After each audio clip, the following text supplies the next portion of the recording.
tudo bem? O Entrevista Record Atualidade de hoje vai tratar de submarinos nucleares para proteger o litoral do Brasil. A Câmara dos Deputados acaba de dar um passo importante para criar a Amazul, a empresa que vai desenvolver a tecnologia para construir os submarinos nucleares. Essa tecnologia terá a função de proteger uma faixa de mar de 3.600.000 quilômetros quadrados, que guardam jazidas de minerais importantes e, sobretudo, o pré-sal. Eu converso com o deputado Edson Santos, do PT do Rio de Janeiro. Ele é autor do projeto que cria a Amazul. Você acredita em aquecimento da Terra, em fundição das calotas polares, em aumento do volume das águas, que o homem está destruindo o clima e o meio ambiente? Você ficou muito assustado com a Rio+20? É. Você acha isso tudo? E você acha que a culpa é sua? Sobre esse assunto, eu vou conversar com o professor José Bueno Conte. Ele é titular de Geografia da Universidade de São Paulo e é um dos 18 cientistas brasileiros que assinaram uma carta endereçada à presidenta Dilma Rousseff e que põe os pingos nos is na chamada crise ambiental. Antes, nós vamos tratar do assunto do reator nuclear, movido com tecnologia brasileira. Eu converso agora com o deputado Edson Santos, que está na TV Record em Brasília. Deputado, é um prazer recebê-lo. Deputado, antes de mais nada, seria importante o senhor descrever para o nosso espectador quais são as atribuições dessa empresa cuja relatoria de sua autoria acaba de ser aprovada numa das etapas de avaliação na Câmara dos Deputados.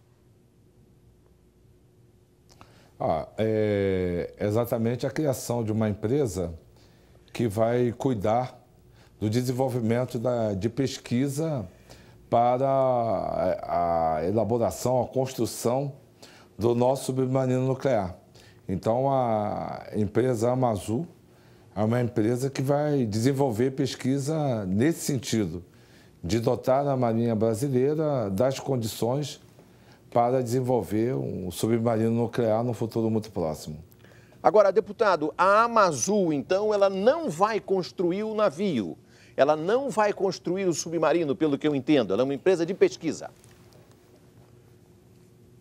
É uma empresa de pesquisa, a fase de construção do submarino nuclear vai ficar a cargo de uma outra empresa, inclusive, a Ingepron, que já existe e que já produz navios e submarinos convencionais no Brasil, não só para o Brasil, mas vende para outras nações do mundo. Ela que será responsável pela construção, né, do equipamento. A empresa Amazul é exatamente o desenvolvimento do conhecimento, né, da pesquisa nessa área, que poucos países hoje têm esse domínio nessa área do conhecimento. Dessa tecnologia. Tanto a Amazul quanto a Ingepron serão subordinadas à Marinha, portanto, ao Ministério da Defesa. Exatamente, até para dar consequência ao projeto em si, né? Porque o desenvolvimento do reator, que vai ser o motor do navio, né? O reator nuclear, que será o motor do submarino, vai se dar em sintonia, né, com a equipe, né, com a empresa que vai estar construindo a carcaça, né, do submarino. Entendo. Então, todas subordinadas ao nosso Ministério da Defesa. Já existe no governo brasileiro equipes, pessoas, cientistas trabalhando nisso, ou seja, quando a Amazul se instalar, ela já terá gente com know-how suficiente para botar as pesquisas para funcionar? Olha, Paulo Henrique, eu fiquei impressionado, né, nas visitas que eu fiz à base de Aramar e ver as pessoas ali, cientistas, que trabalham no desenvolvimento, né, do projeto, não só, né, o seu empenho, mas o nível de conhecimento acumulado, né, que essas pessoas têm ali concentrado. E a empresa Amazon é exatamente para que a gente possa qualificar esses profissionais, valorizar esses profissionais, porque você sabe que esse é um mercado muito disputado. E nós temos que cuidar bem das nossas cabeças pensantes aí, principalmente nessa área de desenvolvimento, né, de energia nuclear, para mantê-los aqui no Brasil e para que eles coloquem seu conhecimento a serviço do nosso desenvolvimento econômico. Onde ficará a sede? Onde vai funcionar a Amazul? Olha, a sede vai ficar em São Paulo, né? Porque lá já existe, né, junto à Universidade de São Paulo e à Marinha do Brasil, né, um centro de pesquisa nessa área. Então, as pessoas já estão concentradas lá e a sede da empresa será em São Paulo, sendo que a construção do equipamento em si, que é o nosso submarino, ela será realizada no Rio de Janeiro, no estaleiro, né, que o governo brasileiro está construindo ali naquela região de Itaguaí. Agora, eu pergunto, por que o senhor sentiu a necessidade e empenhou o seu talento político e se envolveu com isso, de o Brasil ter um submarino movido a energia nuclear? Por quê?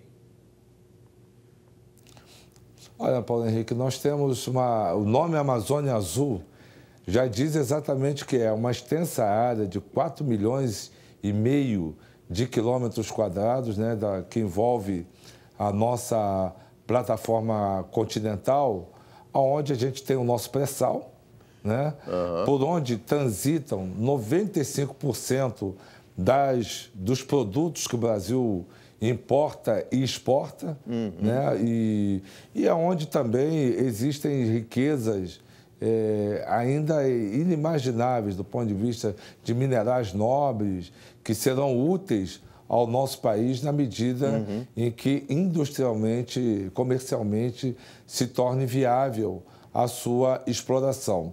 De maneira que é fundamental que o nosso país tenha, né, no submarino nuclear um instrumento, né, de dissuasão de qualquer tentativa de um país ou até de grupos piratas que existem hoje no oeste da África, né?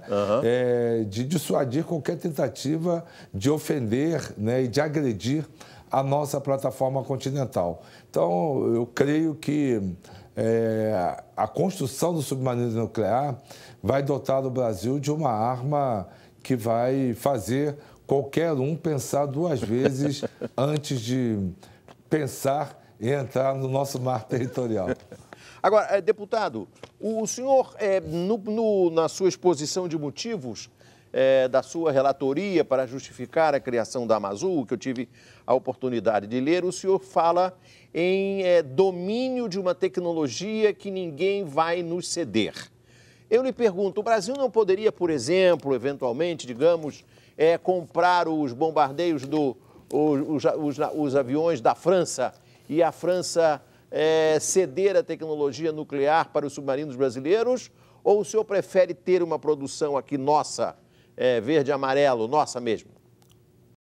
Olha, Paulo Henrique, seria muito bom que a tecnologia nuclear fosse disponível a qualquer país, a qualquer nação do mundo. Mas, infelizmente, não é isso que acontece. O Brasil mesmo, a história de desenvolvimento do nosso conhecimento nessa área é de muita persistência, né? De desenvolvimento de uma estratégia, inclusive, que não chamasse muita atenção do mundo em relação ao que se estudava em nosso país, né? Existem um grupo de nações no mundo que se consideram proprietários, o monopólio do conhecimento da área nuclear. Isso é muito ruim, porque a energia nuclear não é apenas para a fabricação de bombas. A energia nuclear, ela é fundamental para que a gente possa, inclusive do ponto de vista ambiental, ter uma qualidade de vida mais sustentável. Então, essa pergunta que você faz da passagem de tecnologia, infelizmente, não é a realidade, né, do setor nuclear no mundo. Quem tem não quer repassar o conhecimento e, pior do que isso, não quer permitir que outras nações possam desenvolver o conhecimento nessa área. Por isso, eu considero fundamental, né, a criação da empresa Amazônia Azul, que a gente valorize essas pessoas que detêm esse conhecimento em nosso país e que a gente efetivamente tenha independência para o desenvolvimento do nosso projeto de submarino nuclear, tendo como base uma tecnologia desenvolvida de forma original em nosso país. O deputado deve ter ouvido falar também das preocupações que o presidente Lula externou algumas vezes com relação aos exercícios que tem feito no Hemisfério Sul, no Atlântico Sul, a Quarta Frota Americana. Quarta Frota essa que já desempenhou um papel importante na história do Brasil, quando ameaçou se deslocar para o Brasil para dar apoio ao golpe que derrubou o presidente eleito João Goulart em 1964. Esse foi um dos elementos decisivos naquele momento.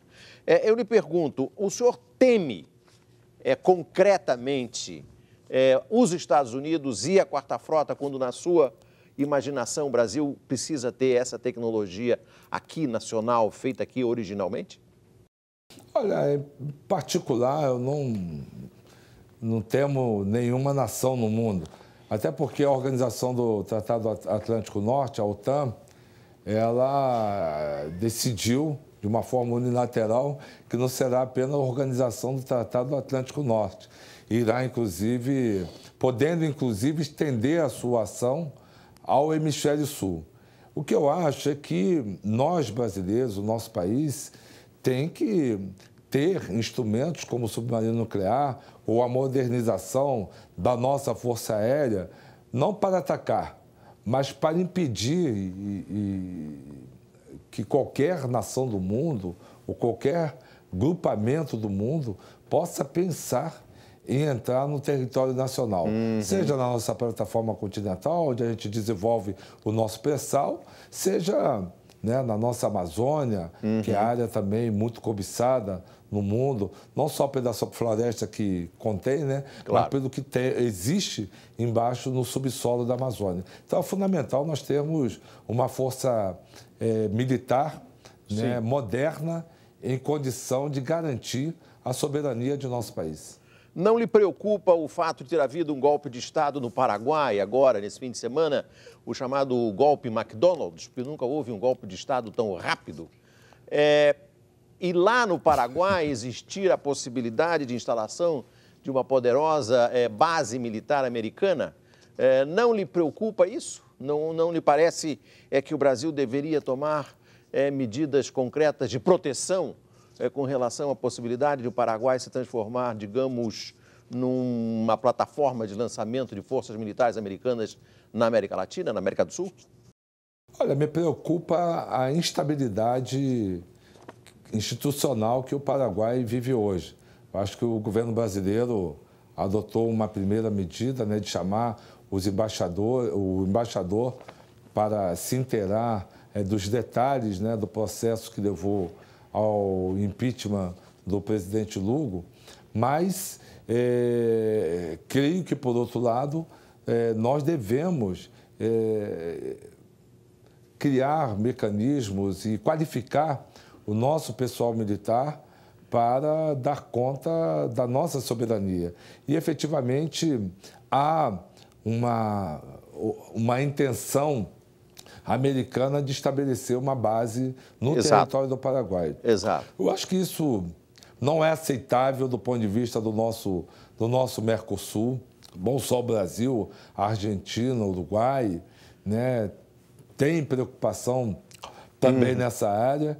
Eu creio que, do ponto de vista diplomático, a gente deve buscar ajudar o Paraguai a encontrar a melhor forma de restabelecer a ordem institucional naquele país e que ele se integre ao Mercosul também, respeitando as regras estabelecidas nesse bloco econômico e político, até porque o Paraguai vem tendo dividendos importantes né, ganhos na sua infraestrutura a partir das ações desenvolvidas no Mercosul. E eu creio que o povo paraguaio não abrirá mão dessa realidade, né?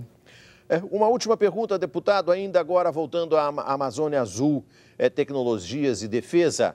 Eu lhe pergunto, ao dominar a tecnologia de pôr para funcionar um submarino, esse conhecimento específico dominado, criado por cientistas brasileiros, pode ser distribuído, disseminado para que outras atividades, além de fazer andar e movimentar um submarino? Olha, a área nuclear é fundamental para o desenvolvimento de energia, na área de saúde também, né, de atuação em hospitais. Eu creio que há, assim, Paulo Henrique, uma infinidade, né, de oportunidades que o Brasil poderá lançar mão, não só para nós, mas para outras nações do mundo, a partir do domínio, né, da tecnologia nuclear, né? Então, não só o submarino nuclear, sim, mas outras áreas de interesse do Brasil poderão ser contempladas, né, com o desenvolvimento da tecnologia nuclear em nosso país. Deputado Edson Santos, foi um grande prazer contar com suas explicações. Lamentavelmente, a grande imprensa brasileira não se preocupa com um assunto que eu acho tão relevante como esse, da criação de uma empresa de tecnologia para fazer mover um submarino nuclear brasileiro. Tem discordância, que nós temos uma grande imprensa aí interessada no tema. Estou aqui na Rede Record e agradeço a oportunidade. Muito obrigado, deputado. Foi um grande prazer. No próximo bloco eu vou conversar com o geólogo José Bueno Conte. Ele vai nos falar sobre o homem está provocando uma mudança do clima? Será verdade? Antes vamos conhecer uma nova história de sucesso do quadro Eu Cheguei Lá. Hoje vamos conhecer o Ivo Machado. O Ivo chegou lá. No interior de São Paulo, onde nasceu, Ivo fez de tudo. Foi garçom, chapeiro, servente de pedreiro. Em 1996, tentou a sorte em São Paulo. Sem um tostão no bolso, chegou a morar na rodoviária. Com muita disposição para o trabalho e para os estudos, ele venceu a adversidade. Se formou em análise de sistemas e, depois de passar por grandes empresas e pela inteligência da Polícia Militar, Ivo finalmente realizou o sonho de ter o próprio negócio.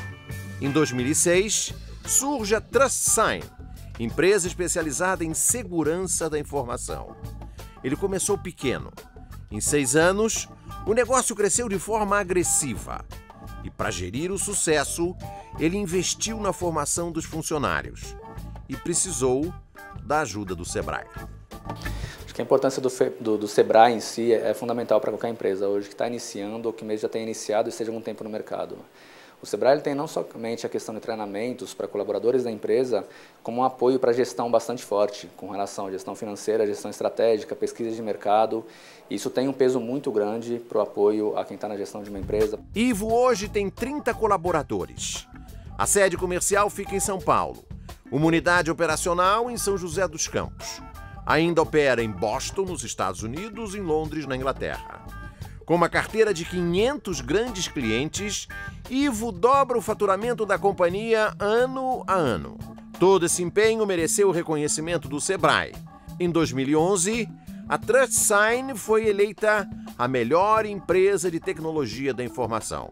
Mas o Ivo quer mais. A gente aposta muito em treinamento interno, em bolsas, na gestão das pessoas que trabalham aqui, né? A nossa ideia sempre é criar talentos, fortalecer os pontos fortes e fazer que eles apareçam para as pessoas, né? Isso, então, acaba fazendo com que a gente tenha um desejo não somente de continuar com um crescimento bastante agressivo como nós temos hoje, nós temos a questão de um crescimento mais agressivo ainda para os próximos anos, mas nós nunca tiramos o foco dessa questão interna, que é fazer as pessoas realizarem sonhos.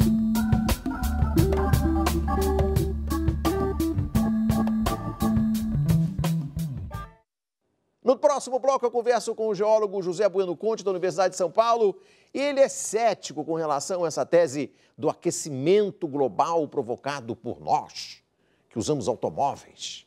O geógrafo, doutor em Geografia Física e livre-docente em Climatologia, José Bueno Conte, ele é professor titular do Departamento de Geografia da Universidade de São Paulo, a USP, e autor do livro Clima e Meio Ambiente. O professor Conte é um dos 18 signatários de uma carta aberta enviada à presidenta Dilma Rousseff no dia 14 de maio de 2012. São eles todos 18 cientistas brasileiros e professores renovados que tratam da questão do aquecimento global. Professor Conte, o primeiro aspecto dessa carta que eu gostaria que o senhor, por favor, resumisse em linguagem que nós possamos entender é não há evidências físicas da influência humana no clima global. Ou seja, o homem não está destruindo o meio ambiente. Sim, pode estar destruindo o meio ambiente, mas meio ambiente é um conceito muito amplo, né? Claro. A questão que se coloca é do clima especificamente. Sim. Então, o homem não está interferindo efetivamente no clima na escala global. O clima é um processo muito mais amplo, que depende de fatores astronômicos, vulcânicos, biológicos, oceânicos, e a atuação humana é muito pouco expressiva para provocar qualquer mudança, a não ser na escala local. Aí sim, mas não na escala planetária. É absolutamente irrelevante a influência humana. A influência do homem.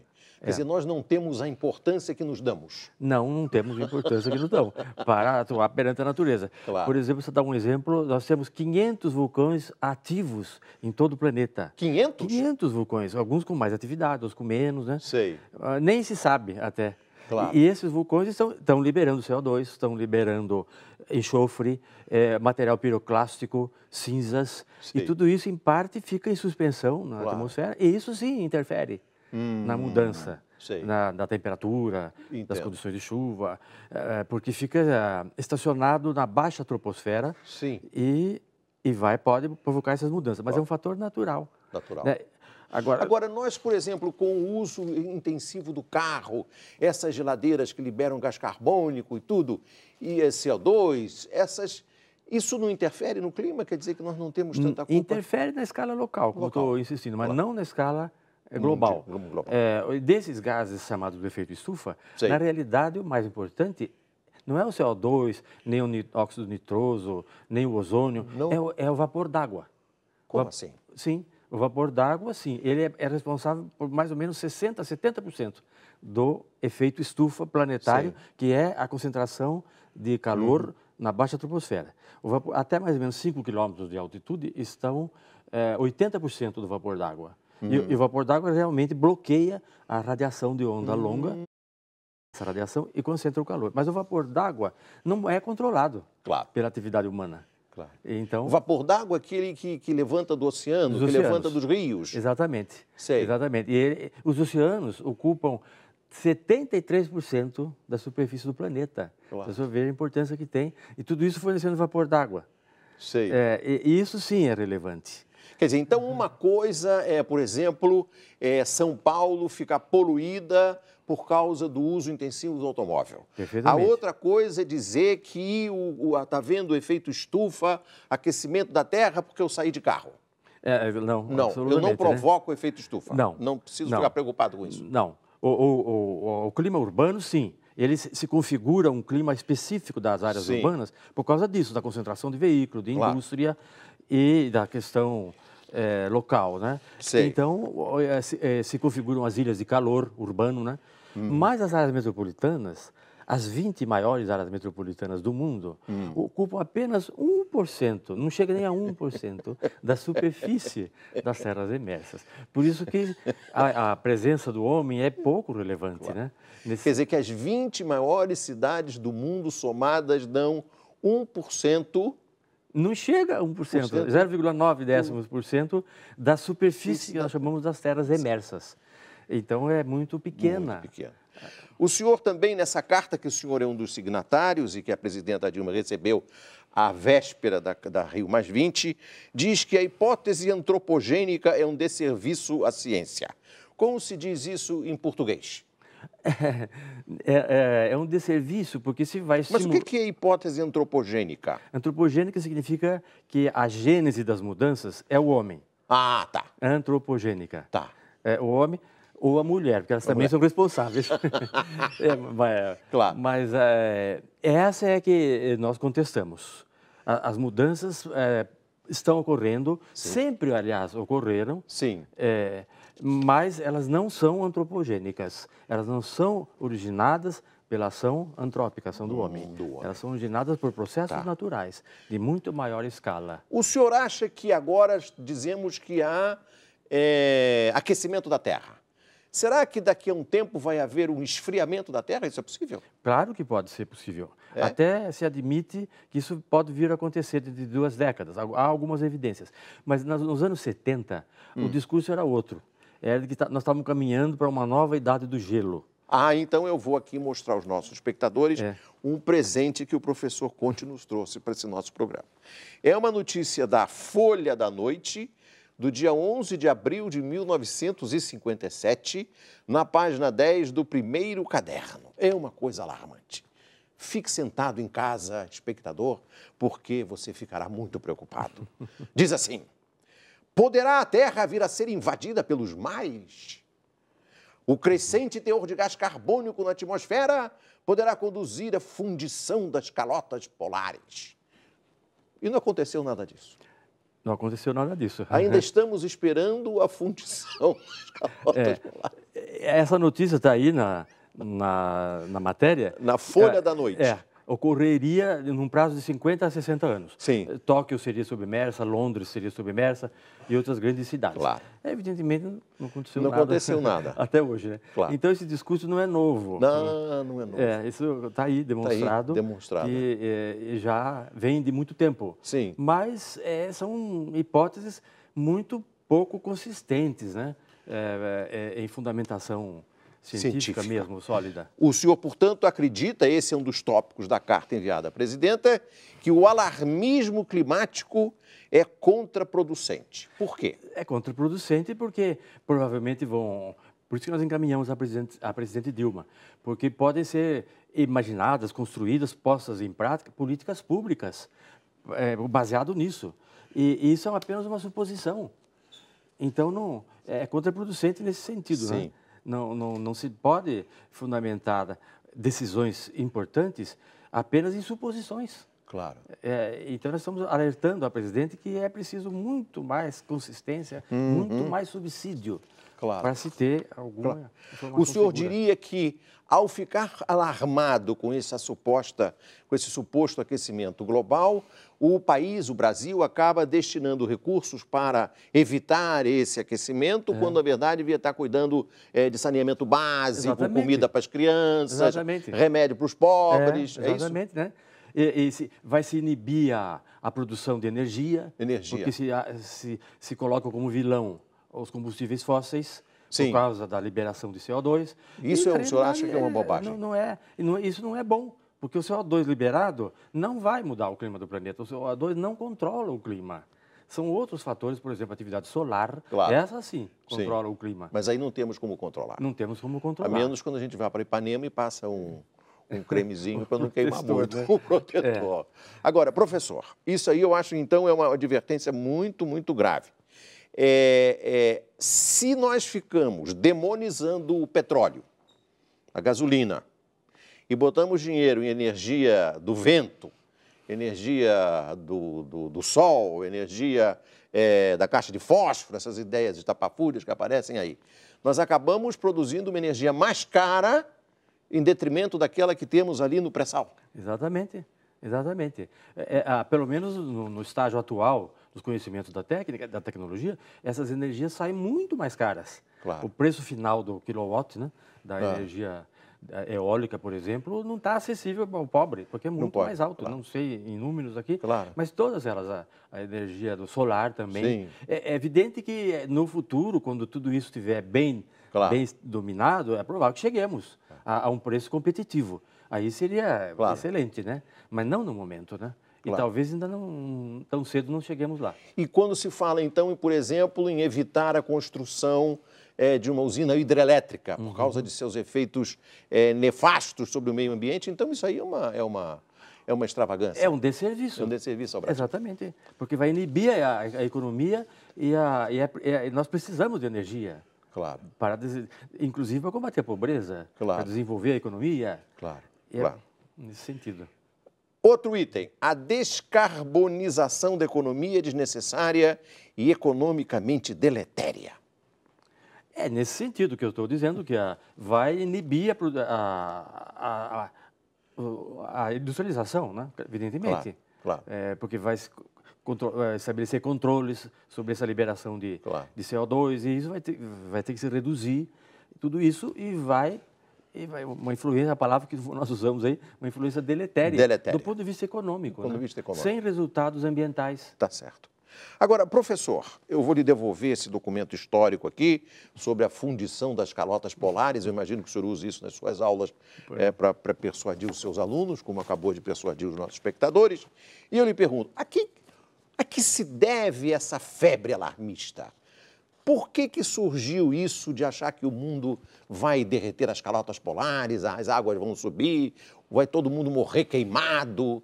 Por que isso? Isso ocorreu nos anos 80, quando nasceu o IPCC. A ONU criou esse Instituto Painel Intergovernamental das Mudanças Climáticas, porque começou a se divulgar essa visão um pouco exagerada, né? Que aquilo ia aquecer muito e ia provocar todas essas consequências. Mas foi uma coisa que não tinha muita sustentação. E como está demonstrado agora. E também não foi novo, porque nos anos 70, o discurso era sobre a desertificação. É verdade. Que tinha havido ia haver uma seca, desertificação. Claro, muito intensa na África. A floresta amazônica ia virar o deserto do Saara. Era mais ou menos isso. E aí a ONU também convocou uma reunião para discutir esse tema em Nairobi, no Quênia, em 1977. E desde então o senhor acredita que tanto nos anos 70, no início dos anos 70, quanto no fim dos anos 70, já havia refutação a essa tese? Já havia quem desconfiasse que não era bem assim? Nós que estudamos climatologia, nós sempre ficamos um pouco surpreendidos com isso, porque nós sabemos quais são os controles do clima, pelo menos por tudo que estudamos a respeito, né? E achávamos que não são esses fatores que eram apresentados, especialmente a liberação de CO2, que foi objeto do protocolo de Kyoto. Né? Em 97, que depois foi implementado somente em 2005, que afinal a meta era em 2012, né? Para se chegar àquelas metas de emissão, e nós sabemos que malogrou. Malogrou enormemente. O senhor acredita, é uma hipótese que eu submeto ao senhor, o senhor acredita que essa febre verdista que nós vimos materializada de várias formas, e cores, e trajes, e até de coreografia na Rio+20, essa febre verdista é uma importação, digamos, dos Estados Unidos, da Europa, aqueles movimentos... Provavelmente, né? Porque, você veja, as populações pobres do mundo, né? Na Índia, na China, né? No Sudeste da Ásia, não estão preocupadas, estão preocupadas com a sua própria sobrevivência. Claro. Então... Aliás, eu nunca vi um pobre, um negro, numa organização verde. O senhor já viu? Não. Para ser bem franco, eu nunca levei muito a sério essas organizações, porque não é por aí, né? Claro. Não que não queiramos, não defendamos a defesa do meio ambiente. Claro que sim. Claro. Eu, como geógrafo... Não podemos sair por aí desmatando. De uma forma alguma, claro. Né? Aliás, um dos princípios da geografia é justamente pregar advertir todos os grupos humanos e estimular a solidariedade entre os grupos humanos em defesa do patrimônio comum, que é o meio ambiente. Claro. Esse é o nosso discurso, sempre foi. Sim. Só que não é por aí, claro. Conforme tem sido colocado, né? Certo. Esses verdes, essa coisa por aí. Certo. O senhor, por exemplo, acha que, mudando um pouquinho de assunto, mas permanecendo nele, qual é a sua opinião sobre o Código Florestal? É uma boa ideia? Está mal encaminhado? Bom, olha, eu confesso que não conheço em detalhes o que está... Eu acho que é uma medida necessária para haver alguma medida de controle. Olha só, que é você não plantar em várzeas, uma certa distância dos rios. Tudo isso é muito importante, né? Evidente. E o Código Florestal está sendo discutido, vai ser sancionado agora com essa finalidade. E é muito oportuno que ele venha, mesmo, né? Sim. Agora, é preciso que seja fiscalizado. Também. Porque senão vai ficar um documento Mais bom, um. mas com poucos resultados, né? É isso que eu tenho um pouco de dúvida. O senhor acompanhou certamente os debates e as conclusões da Rio+20. Eu pergunto, valeu a pena? Pelo documento final, há um clima de decepção, né? Porque o documento final ficou muito em generalidades. Não estabeleceu metas quantitativas, nem datas para que sejam atingidas. E, então, eu acho que os resultados são aquém do que se esperava. O senhor gostou de a presidenta Dilma estabelecer que a prioridade para ela é erradicar a pobreza? Achei que foi importante esse pronunciamento da presidente. Isso sim é importante. A pobreza esse sim o problema número 1, né, do planeta, sem dúvida. Claro. Mais até do que a questão ambiental. Perfeitamente. Professor Conte, foi um grande prazer. O senhor sabe que o senhor rema contra a corrente, né? Ah, sei. O senhor é perseguido pelos verdes lá na USP, não? Ah, bastante. É? Eu e os meus colegas do Departamento de Geografia. E como é que o senhor se protege deles? Pondo o assunto na mesa e discutindo com argumentos no com plano da ciência, com né? a ciência, no plano da ciência. E mantemos a cordialidade. Claro, claro. Professor Conte, foi um grande prazer, muito obrigado. Pois não. O Entrevista Record fica por aqui. Você pode rever esse programa no site da Record News, no portal R7. Boa sorte! Record News Jornalismo, 24 horas de plantão.